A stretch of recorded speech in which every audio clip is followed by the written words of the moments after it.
Libro de Efesios, capítulo 6, el último versículo de Efesios 6, del 10 hasta acabar el libro. Vamos a ponernos de pie, vamos a hacerlo de forma alternada. Efesios 6, a partir del versículo 10 hasta acabar. Por lo demás, hermanos míos, fortaleceos en el Señor y en el poder de su fuerza. Vestidos de toda la armadura de Dios para que podáis estar firmes contra las acechanzas del diablo.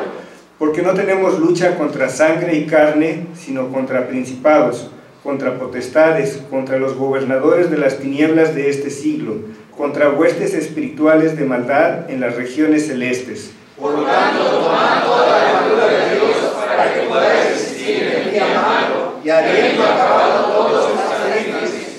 Estad pues firmes, ceñidos vuestros lomos con la verdad, y vestíos con la coraza de justicia. Y calzados los pies con el apresto del evangelio de la paz. Sobre todo, tomad el escudo de la fe, con que podáis apagar todos los dardos de fuego del maligno. Y tomad el yelmo de la salvación y la espada del Espíritu, que es la palabra de Dios. Orando en todo tiempo con toda oración y súplica en el Espíritu, y velando en ello con toda perseverancia y súplica por todos los santos. Y por mí, a fin de que al abrir mi boca sea dada palabra para dar a conocer con denuedo el misterio del Evangelio. Por el cual soy embajador en cadenas, que con denuedo hable de él como debo hablar. Y para que también vosotros sepáis mis asuntos y lo que hago todo lo tratase de hermano amado y fiel ministro en el Señor. El cual envié a vosotros para esto mismo, para que sepáis lo tocante a vosotros y que consuele vuestros corazones. Paz a los hermanos de amor poder de Dios Padre y Señor Jesucristo. La gracia sea con todos los que aman a nuestro Señor Jesucristo, con amor inalterable. Amén. Vamos a entonar el himno número 40, Abre mis ojos para ver. Himno número 40. De la segunda parte del himnario Las Sagradas Escrituras, por Clara Scott y traducción por Eleazar Z. Pérez.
Recibamos a nuestro hermano anciano gobernante Gonzalo Reyes, que nos trae el mensaje del día de hoy con el título Identificando nuestros tiempos.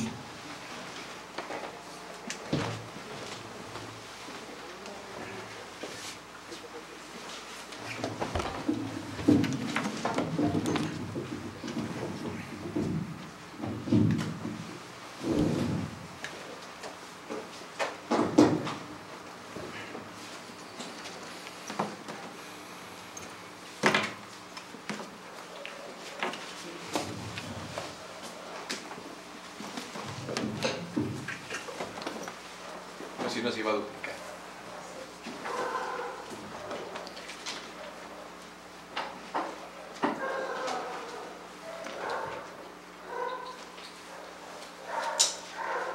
De esta porción de la Escritura que hemos leído,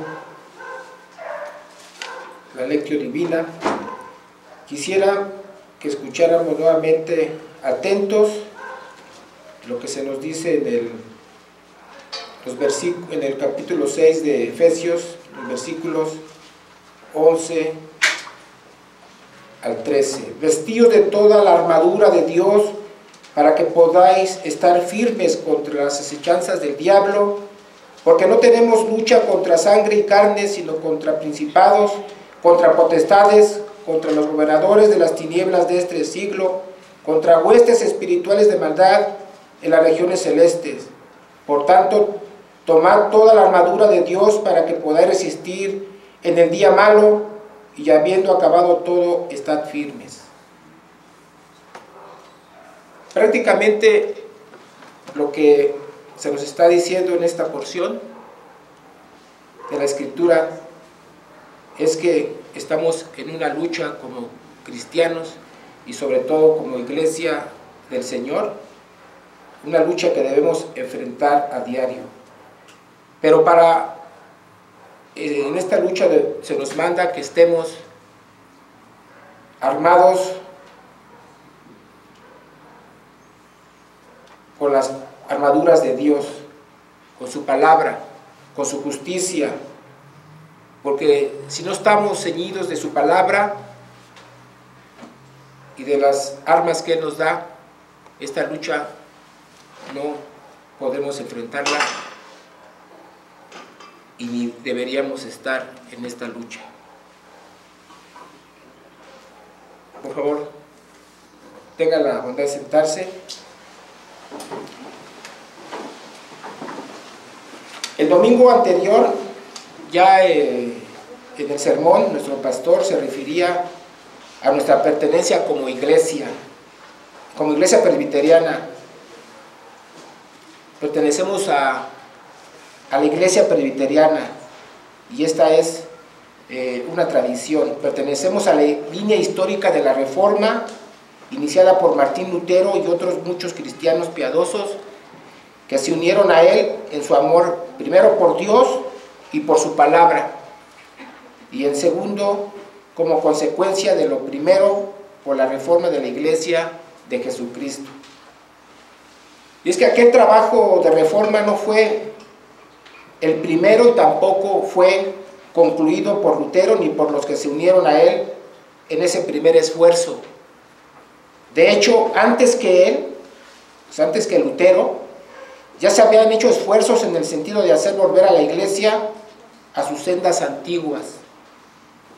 John Wycliffe y Juan Hus son los personajes que hicieron lo propio en su época, el primero en el siglo IV, y el primero en el siglo XIV y el segundo en el siglo XV.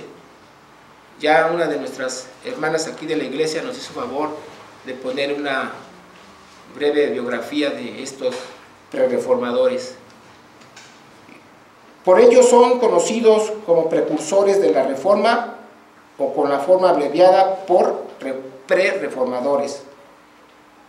En la necesidad de volverse a Dios y a su palabra como la única norma para la vida de la iglesia, todos estaban de acuerdo y en su tiempo proclamaron el llamado a su generación.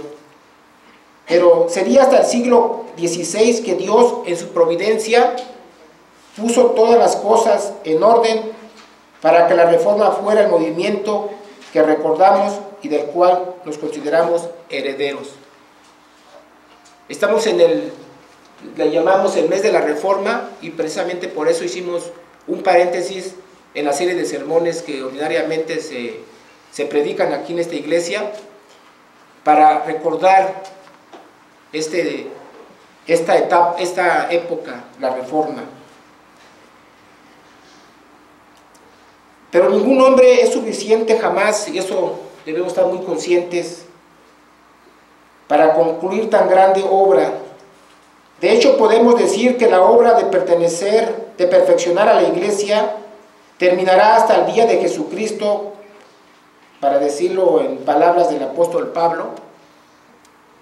Entre tanto trabajo que por formar a la iglesia a la luz de la palabra se seguirá requiriendo en cada generación. Nosotros somos una generación que también, como todos los demás reformadores en su época, fueron llamados para reformar a la iglesia. A Lutero le siguió una segunda generación de hombres comprometidos con Dios, como fue Can Calvino, por ejemplo, y de quien las iglesias calvinistas derivamos nuestro nombre, no porque idolatremos a este hombre, sino por identificarnos con la doctrina que formuló, buscando ser fiel a la norma divina, la ley de Dios. De ahí que a menudo nos presentemos como una iglesia de espíritu reformado, de doctrina calvinista y de gobierno presbiteriano. ¿Han ustedes alguna vez escuchado decir, platicando con otros hermanos, con otros cristianos, yo no pertenezco, yo soy cristiano, no soy calvinista, no soy pentecostés, nosotros no nos interesa decir nada de eso. Nosotros simplemente somos cristianos. ¿Pero a qué iglesia perteneces? ¿A dónde dices? No, eso no me interesa. Amigo, me importa es que yo soy cristiano. Pero es que eso es imposible escapar a una línea, a un antecedente. Nosotros podemos decir con confianza, pertenecemos a la línea presbiteriana, al calvinismo, porque ciertamente eso nos identifica y no negamos nuestra historia ni a nuestros antecedentes, y eso da referencia de cuáles son nuestros principios y en qué creemos. Porque la iglesia no surgió ahorita, y ninguna iglesia, ninguna denominación es neutral. Tenemos siempre ya una tradición, entendiendo en el buen sentido de la palabra.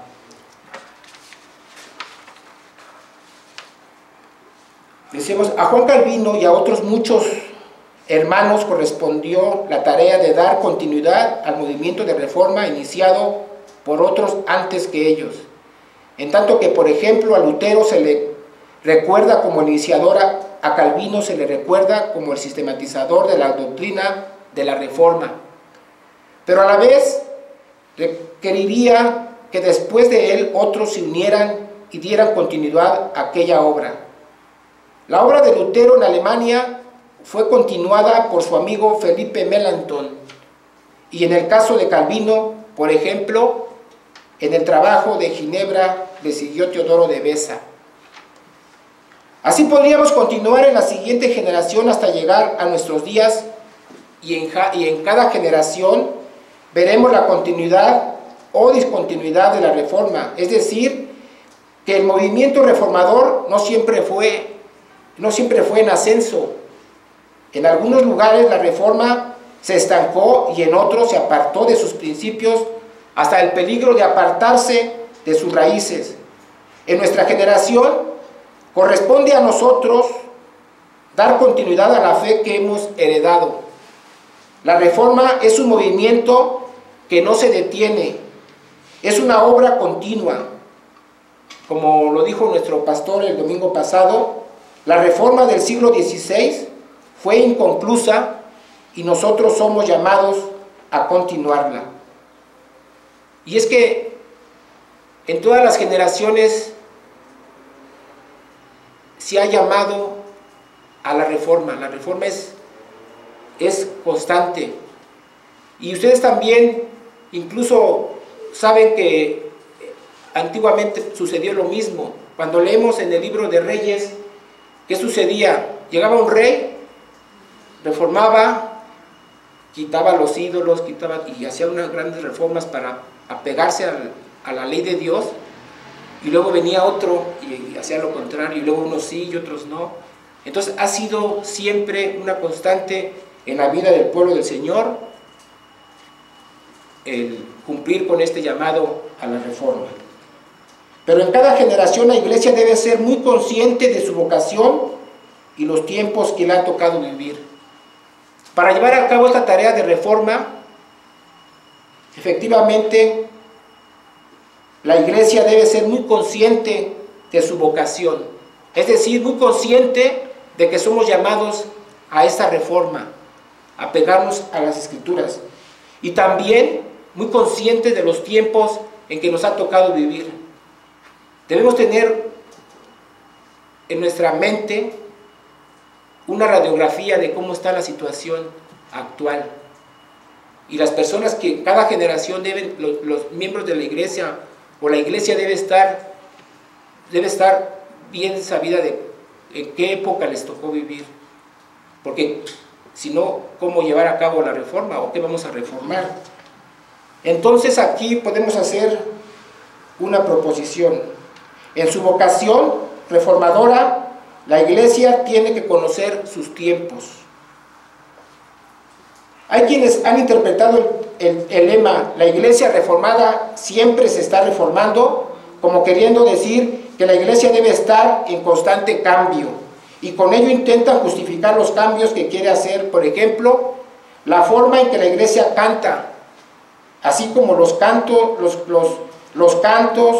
mismos, la forma de liturgia, incluso alguna modificación en los documentos confesionales, por mencionar algunos. El argumento es que estos son ya muy antiguos y que la iglesia necesita ajustarse a los nuevos tiempos. Es decir, hay quienes dicen, bueno, la iglesia tiene que estarse reformando, pero ¿en qué se piensa de inmediato?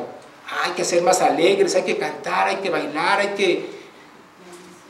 cosas de forma, cosas quizás que no tienen ni sustento en la Escritura, pero tampoco son necesarias, ¿no? Sin embargo, dicho lema no tiene la intención de expresar tal cosa como solo insistir en los cambios por los cambios mismos. Lo que expresa es la necesidad de regresar una y otra vez a las Escrituras para que cada día la iglesia sea conformada por los principios de ella, tal como lo dice el apóstol Pablo. No os conforméis a este siglo, sino transformaos por medio de la renovación de nuestro entendimiento, para que comprobéis cuál sea la buena voluntad de Dios, agradable y perfecta. Romanos 12, versículos 1 y 2. Los cambios que se hagan estarán justificados por la necesidad de ajustarnos a los requerimientos de la palabra de Dios, que la iglesia sea moldeada por ella. El principio rector de nuestra vida es la palabra de Dios. Entonces, si tenemos que buscar una reforma, hacer una reforma, es con el propósito de apegarnos a la palabra de Dios. Por lo tanto, para los reformadores, los cambios que hicieron en la doctrina de la iglesia, su liturgia, por ejemplo, su forma de gobierno y en su estilo de vida, no fueron por un mero deseo de cambio, sino una necesidad, y esa necesidad surgida del conocimiento de la verdad de la palabra de Dios. Aquí entonces surge una pregunta: ¿por qué son necesarios los cambios? Para responder a esta pregunta creemos que es importante primero tomar en cuenta algunos puntos. Primero, los espíritus que gobiernan la cultura. La forma de ver la vida y de vivirla, que cualquiera, una persona y una comunidad no son neutrales. Todas ellas están determinadas religiosamente. Nuestro Señor Jesucristo enseñó que todas las cosas concretas de nuestra vida encuentran su punto de concentración en el corazón. Y el libro de Proverbios afirma: sobre toda cosa guardada, guarda tu corazón, porque de él mana la vida. Así pues, la forma de vida que una persona o una sociedad adquiere está fundamentada en profundas convicciones religiosas. Por ejemplo, ante los griegos reunidos en el Areópago de Atenas, Pablo se dirigió a ellos y les dijo: en todo observo que sois muy religiosos y procede a tratar los puntos básicos conforme a una cosmovisión, su concepción de Dios, del origen de todas las cosas, incluyendo el ser humano, el propósito y valor de la vida. Los atenienses se dieron cuenta que aceptar la doctrina que escuchaban del apóstol significaba renunciar a los principios religiosos que hasta ahora le habían dado forma a su vida y a su cultura. Había un conflicto de cosmovisiones. El mismo apóstol, al dirigirse a los cristianos de Éfeso en la parte final de su epístola, después de haber expuesto la doctrina de la salvación, solo por gracia, sin la participación de las obras nuestras, y habiendo exhortado a la iglesia a desarrollar un estilo de vida que sea congruente con esa doctrina, el apóstol se dirige a los hermanos para insistirles a que se vistan de toda armadura de Dios. Es lo que leíamos al principio. Porque no ha de ser fácil para ellos, tanto para el cristiano en lo individual, como para la comunidad de la fe de la que es parte, mantenerse firmes en la vocación a la que han sido llamados, ser el pueblo de Dios del pacto. Efectivamente, no es fácil mantenerse como pueblo del Señor ante varias cosmovisiones que existen, ante la influencia, incluso hasta ante nuestra propia carne. Para mantenernos firmes es necesario tener una convicción y estar firmes en esa cosmovisión. Nosotros, una cosmovisión basada en la Escritura. Pero la lucha que han de enfrentar no es una que ha de ser librada con armas físicas, sino espirituales. Dice en el versículo 12 del capítulo 6 de Éfesos, del mismo pasaje: porque no tenemos lucha contra sangre y carne, sino contra principados, contra potestades, contra los gobernadores de las tinieblas de este siglo, contra huestes espirituales de maldad en las regiones celestes. Estos poderes amenazan conmover a la iglesia de sus fundamentos, por lo cual el apóstol dice que deben estar firmes. Y es que son reales estas espíritus que existen y que permean la cultura, y que de los cuales la iglesia no está libre, ni los cristianos. ¿A cuántos jovencitos llegamos a escuchar que ya no quieren asistir a la iglesia, o ya no quieren, o ya no creen, pero no porque sean neutrales o porque simplemente se les ocurrió, es porque han sido atrapados por otros espíritus, por otras cosmovisiones que las aprendieron y su corazón está siendo atrapado. Porque aún estando firmes en la cosmovisión y en los principios de la palabra, también tenemos a nuestra propia carne que se rebela. Entonces tenemos estas luchas, y estas luchas debe enfrentar la iglesia. Estos poderes amenazan conmover a la iglesia de sus fundamentos, por lo cual el apóstol dice que deben estar firmes. Pero ¿qué debemos entender por lo que este versículo dice? El apóstol se refiere con estas palabras a todo tipo de ideologías y cosmovisiones no cristianas, que son poderes no cristianos que toman el control de la vida de una persona o una cultura y la dirigen. Porque en todas las épocas, en la cultura ha existido siempre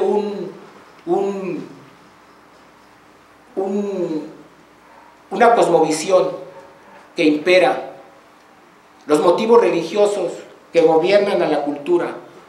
En un tiempo, ciertamente, el cristianismo fue una fuerza poderosa que dominó la cultura y que transformó la cultura, pero poco a poco su fuerza ha menguado y ha dado lugar a otras fuerzas, a otras cosmovisiones, de las cuales se han introducido en la iglesia. Los cristianos que viven en Éfeso en esa época son exhortados a ser conscientes de la lucha en la que se encuentran y no se dejen influenciar por las ideologías y cosmovisiones que gobiernan la cultura circundante. Por ello, el consejo del apóstol Juan es pertinente. Amados, no creas a todo espíritu, sino probar los espíritus si son de Dios. La iglesia debe poder discernir entre el espíritu de verdad y el espíritu de error. Siempre que nos dicen de una doctrina, incluso en política y en otras las áreas de la vida, hay que probar, hay que no tomarlas porque suena bonito, porque suena bonito primero los pobres. Vamos a ver qué doctrina, cuál es el trasfondo de todo eso que está diciendo. Vamos a analizar todas las cosas, probar los espíritus. No porque lo dijo Nietzsche, no porque lo dijo una persona célebre, es verdad. Entonces ahí estamos a veces dándole más crédito a un filósofo que al mismo Jesucristo y a su palabra. Lo que el apóstol Pablo menciona en los textos citados no permanece solo como advertencia. En muchos momentos de la historia del Antiguo Testamento y el Nuevo Testamento, como de la iglesia posapostólica, esas fuerzas culturales han influenciado a la iglesia de Jesucristo y le han apartado de sus raíces, pervirtiendo la sana doctrina y la consecuente vida que de ella emana. Cuando el Señor Jesucristo vino y se enfrentó a los pastores de su pueblo, les dijo: ¿así habéis invalidado el mandamiento de Dios por vuestra tradición? Pues porque sobre pretexto de guardar la ley de Moisés, los líderes del pueblo habían inventado ordenanzas que Dios nunca pidió, y el Señor mismo llegó a decir de su pueblo, citando al profeta Isaías: este pueblo de labios me honra, mas su corazón está lejos de mí. Porque ciertamente muchas veces decimos honrar al Señor, pero lo que hacemos no corresponde a ese amor que profesamos decir al Señor. Y también, no solamente en lo ético, sino también en la cuestión ideológica. Muchas veces oramos al Señor porque cambia una situación de cosas, pero nosotros mismos somos los que lo promovemos, porque no estamos conscientes del alcance de los principios que estamos enarbolando para hacer súplicas. Porque a veces nosotros mismos estamos, o a veces porque estamos equivocados, a veces porque nuestro corazón hay otras ideologías que ya se apoderaron de nuestro corazón, otros espíritus. Entonces de labios decimos amar al Señor, pero con nuestros hechos, en nuestro corazón, pues estamos alejados de Él.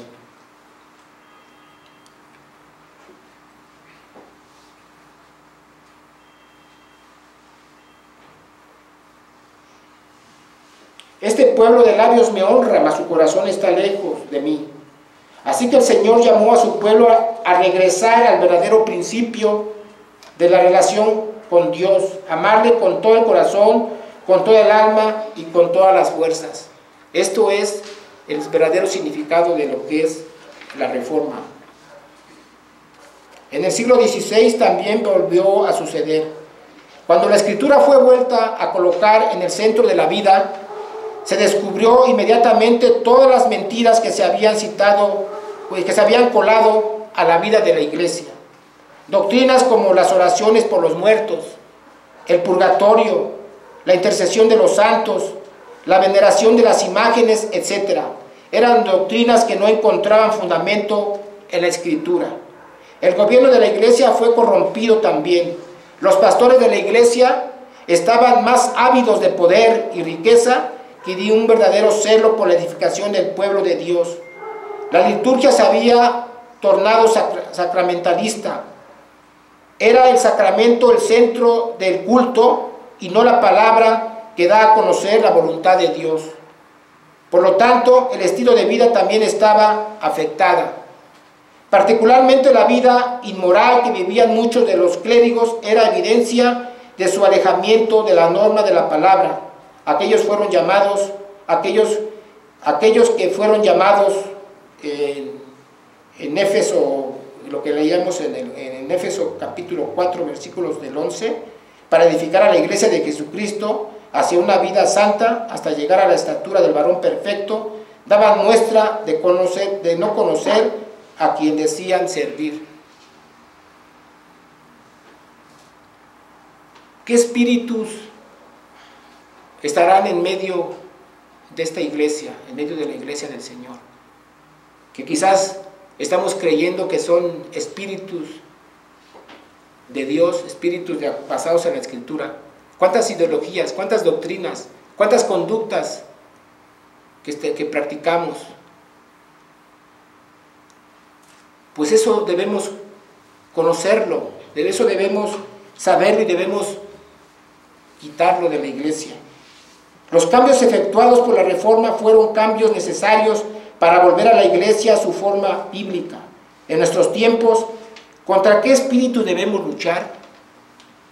En esta época, en estos tiempos que nos toca vivir, ¿qué espíritus permean la cultura? En lo político, en lo ético, en la biología. ¿Han escuchado lo que es la ideología de género? ¿Qué es la ideología de género? El principio de la libre determinación de la persona humana.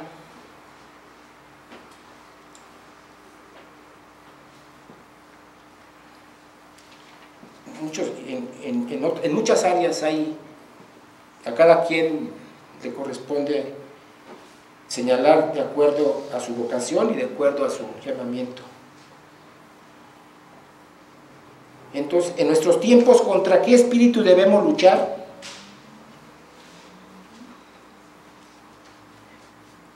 Creemos que es evidente que en nuestros tiempos la fuerza avasallante en la sociedad es el secularismo.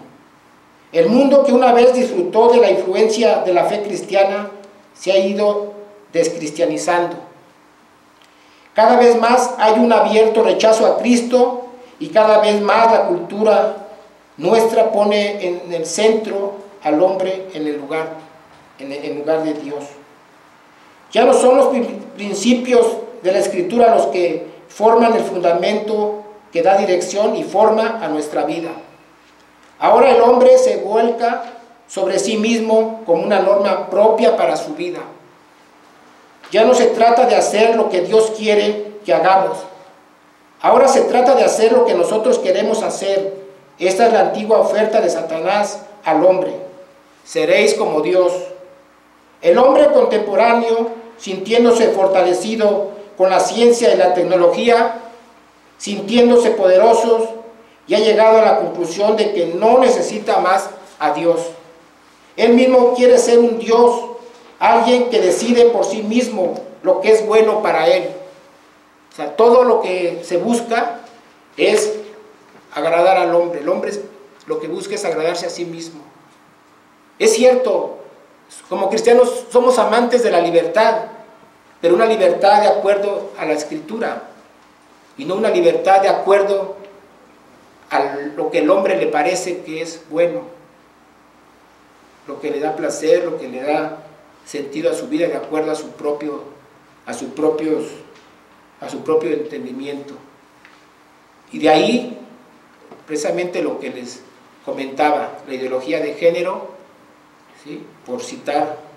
por poner algunos ejemplos, y ese también el principio de la libre determinación de la persona humana.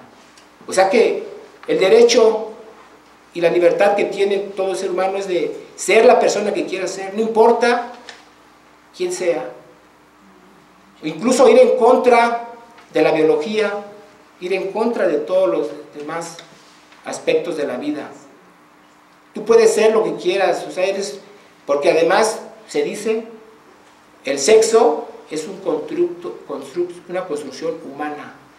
No depende de la biología, sino de lo que la misma sociedad te dice qué debe hacer, cómo debe comportarse el hombre, cómo es la mujer. Entonces, si tú eres libre, tú puedes ser un perro, puedes ser lo que tú quieras ser.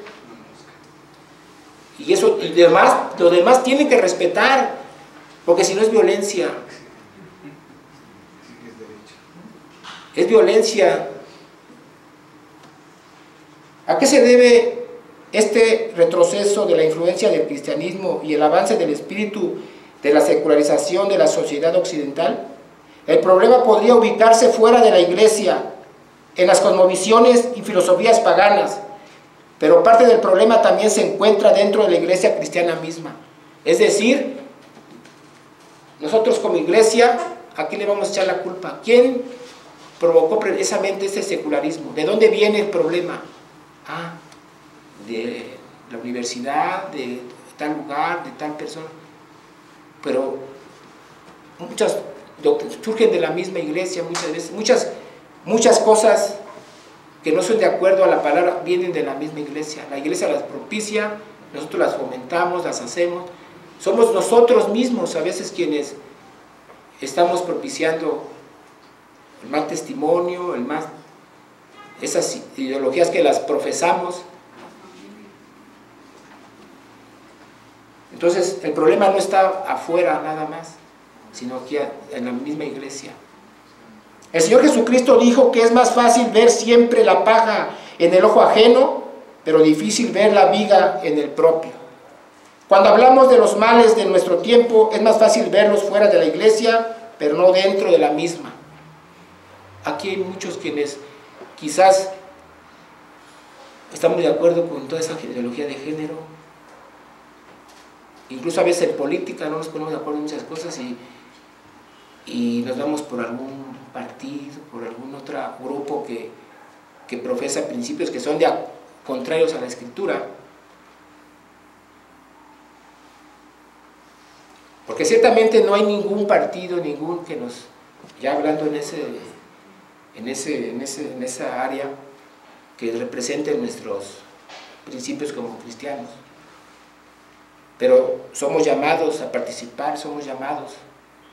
Entonces, tenemos que buscar la manera de contrarrestar y también de influir, pero no dejarnos llevar, y también que estemos conscientes de qué es lo que cada movimiento promueve y profesa y hacia dónde vamos, hacia dónde nos llevan.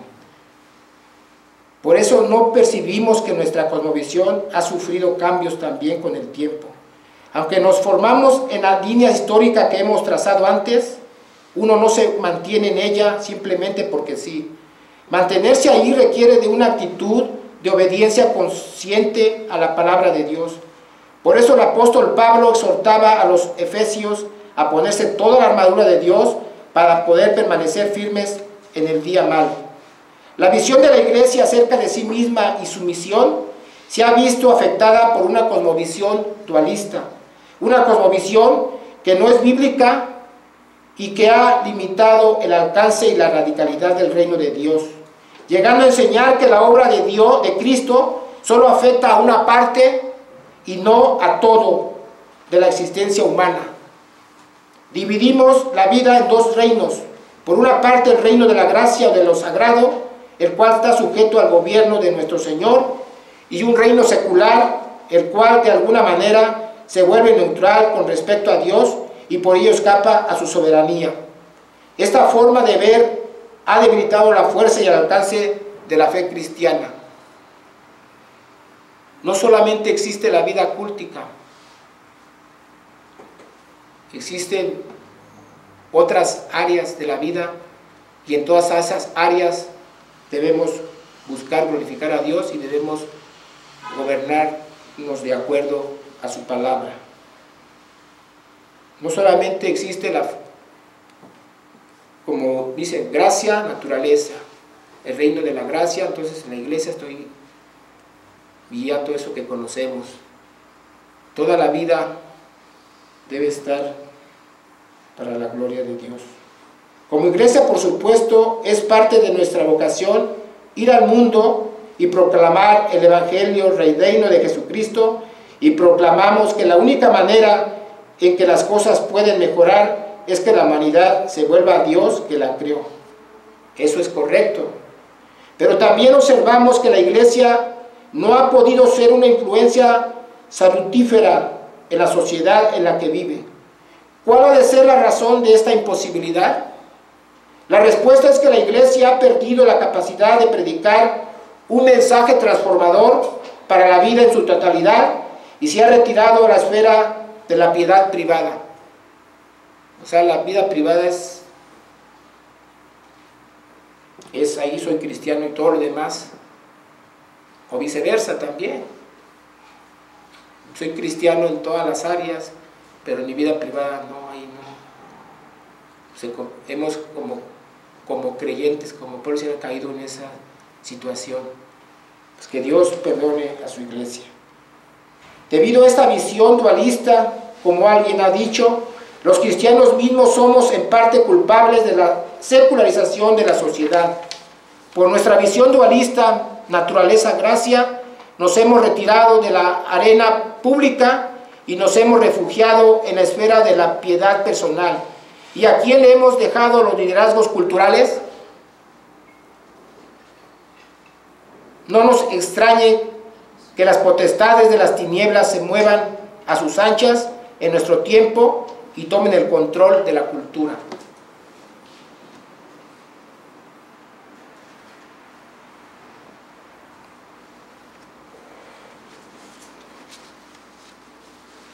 ¿Qué significa la reforma de la Iglesia misma? El lema que hemos citado casi al principio, que dice la Iglesia reformada siempre se está reformando, señala un punto importante. La iglesia misma debe estar en constante reforma. Constantemente debe estarse viendo a la luz de la verdad revelada. Desde que el Señor nos llama para transformarnos y nos da su palabra como principio normativo por el cual debemos ser edificados hasta alcanzar la estatura del varón perfecto. Debemos aprender y pensar y actuar como nuestro Salvador quiere que lo hagamos. Esta reforma de nuestra vida precede a la transformación o reforma de la sociedad y no al revés.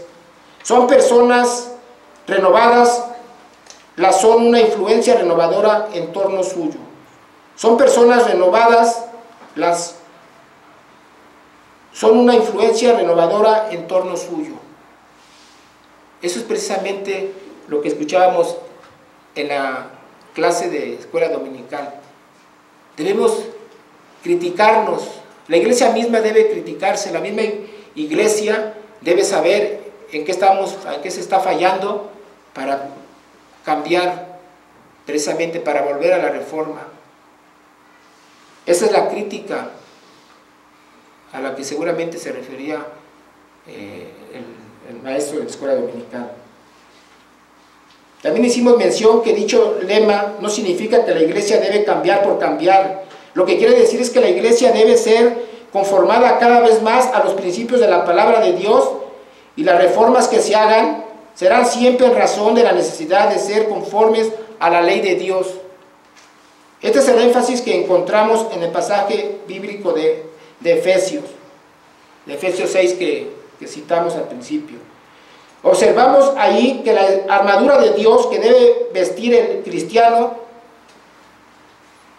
de forma fundamental tiene que ver con el conocimiento de la verdad, porque solamente ella nos puede hacer sabios y entendidos acerca de la voluntad de Dios.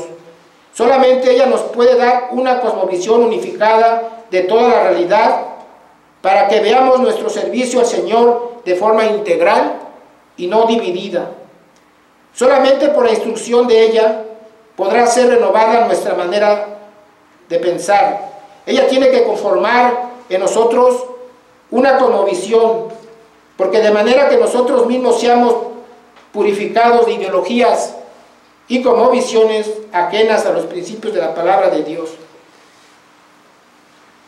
Si nosotros queremos impactar al mundo, transformar la cultura, primero tenemos que reformarnos como iglesia. conocer en qué estamos fallando, qué otras cosmovisiones están permeando la vida de la iglesia para cambiar todas esas. Si nosotros no cambiamos como iglesia, como personas no podemos impactar. Incluso hasta cierto punto podría ser normal que muchos de nuestros jóvenes ya no confiesen lo que confesamos con base en la Escritura.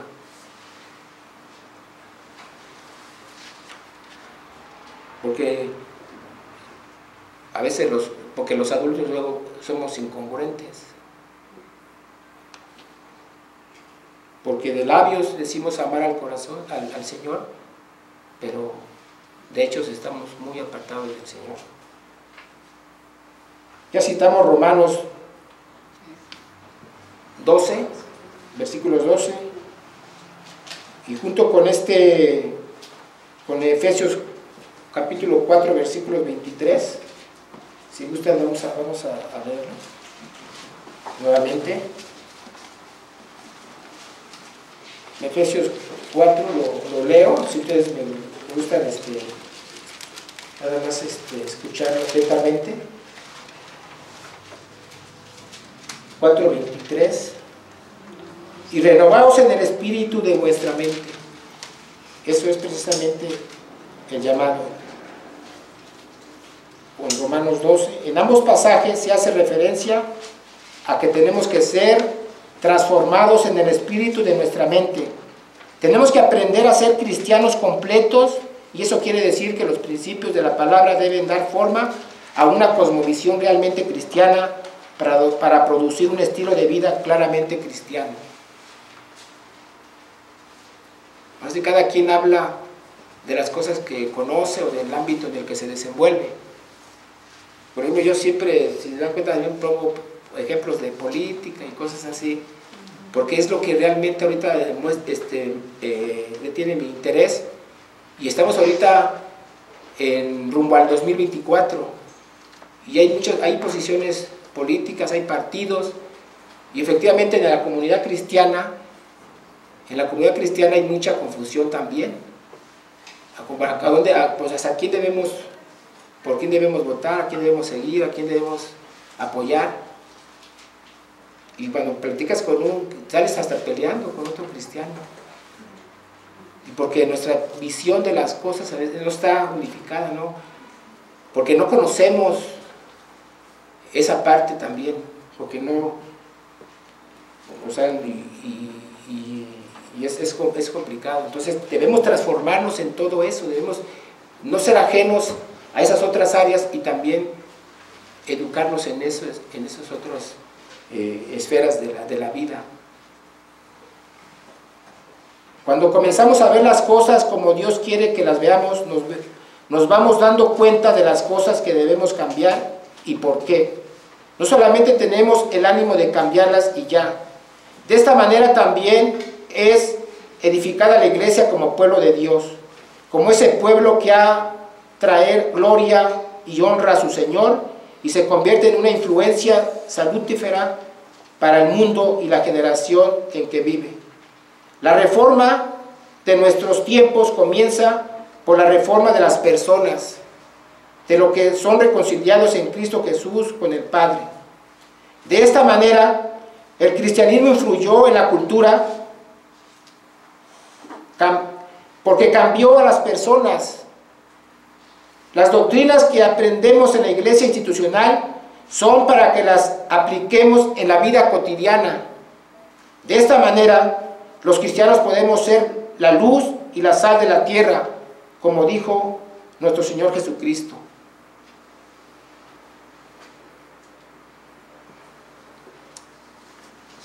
Así pues arribamos a una conclusión. La iglesia de Jesucristo no vive en el vacío, ni es enviada a pregonar el evangelio del reino de nuestro Señor Jesucristo a una humanidad con una actitud neutral hacia Dios. Nadie, ningún ser humano, ninguna cultura, ningún grupo de personas es ajeno a una actitud respecto de Dios. O cree en Dios, o no cree en Dios, o está en contra de Dios, pero no es ajeno, o sea, tiene una visión de las cosas. Todos, y nuestra lucha es visión contra visión. La iglesia vive en un contexto histórico preciso, con características propias en cada generación, y cada generación de cristianos es llamada a proclamar el señorío de Jesucristo a esa sociedad en particular que es dirigida por fuerzas religiosas que le han dado la forma que vemos, que han dado lugar a la cosmovisión que da fundamento a su estilo de vida particular. Hoy en día, pues hay motivos religiosos que permean en la cultura, y de eso debemos estar muy conscientes y saber qué espíritus, qué ideologías son. Nosotros mismos, los que somos ya de Cristo, fuimos parte de esa sociedad y vivimos en conformidad a esos principios espirituales. Pero el Señor nos ha llamado y traído de las tinieblas a su luz admirable para que conozcamos la verdad y sea reconciliada nuestra vida toda con nuestro Creador y Salvador. Para la iglesia cristiana la palabra de Dios es central, o sea, es el principio rector de nuestra vida, la palabra, o sea, es fundamental la palabra de Dios. No puede haber cristianismo de vida cristiana verdadera sin los principios de la ley de Dios. Debemos volver a la ley y al testimonio. Debemos pedirle al Señor que nos transforme cada día por sus principios en el espíritu de nuestra mente. Porque ciertamente podemos tener muchos años ya de cristianos y sentirnos, ya, yo soy cristiano, y siempre decimos ante los demás soy cristiano, pero ¿cuántos nos verán? O realmente dirán, este sí es cristiano, sí. O ¿cuántos dirán, según que es cristiano? Y no solamente por cómo vivimos, sino por lo que enarbolamos, lo que aceptamos de otras cosmovisiones. Cuando estamos en la escuela, en el trabajo, cuando platicamos con otras personas, o cómo hacemos los negocios, cómo educamos a los hijos, las libertades que damos o que nos tomamos. Debemos transformar nuestras vidas, debemos cambiar en esa parte, porque también, y no solamente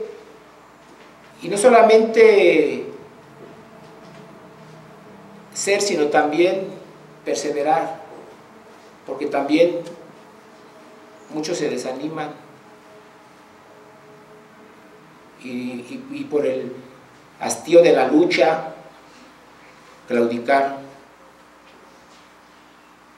Debemos seguir en esa lucha, debemos pedir al Señor que transforme cada día por sus principios en el espíritu de nuestra mente. Porque el movimiento reformador del siglo XVI fue un llamado a volver a la verdad y cambiar aquello que no estaba en conformidad con la Escritura. Nosotros, ¿qué cosas hemos de cambiar hoy? Y pensemos en todas las áreas de la vida, en las esferas. ¿Hay algo que debemos cambiar como iglesia del Señor? En la política, en la ética, en la biología, en todas las áreas que ustedes ya conocen. Como iglesia, ¿qué debemos cambiar? Pues debe ser la palabra de Dios también quien nos guía a ello, porque esa es nuestra vocación y ese es nuestro llamado. Que Dios nos perdone por las cosas que no hemos hecho, por las cosas que hacemos y sin darnos cuenta que están mal, por el mal testimonio, pero que no nos quedemos ahí, que cambiemos, transformemos nuestra vida y que cumplamos como iglesia en llevar a cabo esta esta reforma. Que Dios nos ayude y nos bendiga y que nos cuide, porque nuestra lucha no es contra carne ni sangre, sino contra huestes espirituales de maldad. Vamos a orar, hermanos. Bendito Dios y Padre, gracias por tu palabra que nos concedes que sea republicada. Gracias porque tú nos has dado un siervo que lo hace y que tú, a través del oficio, nos concedes alimentarnos de tu palabra y conocerla, para cumplir con esta vocación de reformar la cultura. Sabemos lo difícil que es, Señor. Sabemos que nosotros mismos no somos suficientes, pero que tenemos un grupo grande, un pueblo que es muy grande y que en todas las épocas tú también has permitido levantar a hombres que ahora los principios que ellos defendieron nos concedes conocerlos y que también a través de esas enseñanzas nosotros sepamos cómo debemos vivir.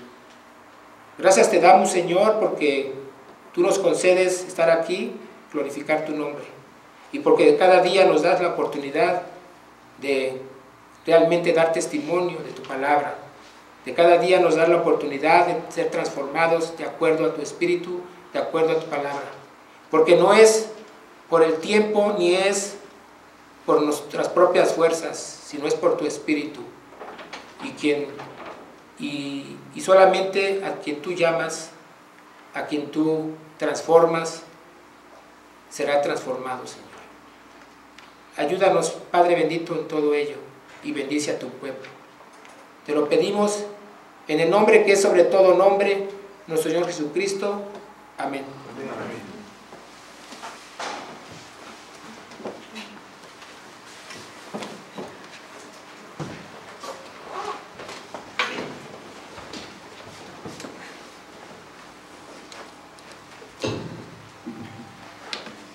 Vamos a buscar el himno número 356, Somos aliados de las huestes de Jesús. Himno número 356. Nos ponemos de pie para entonar este himno.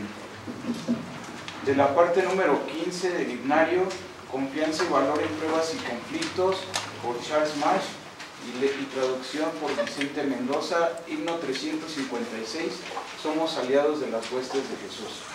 1, 2.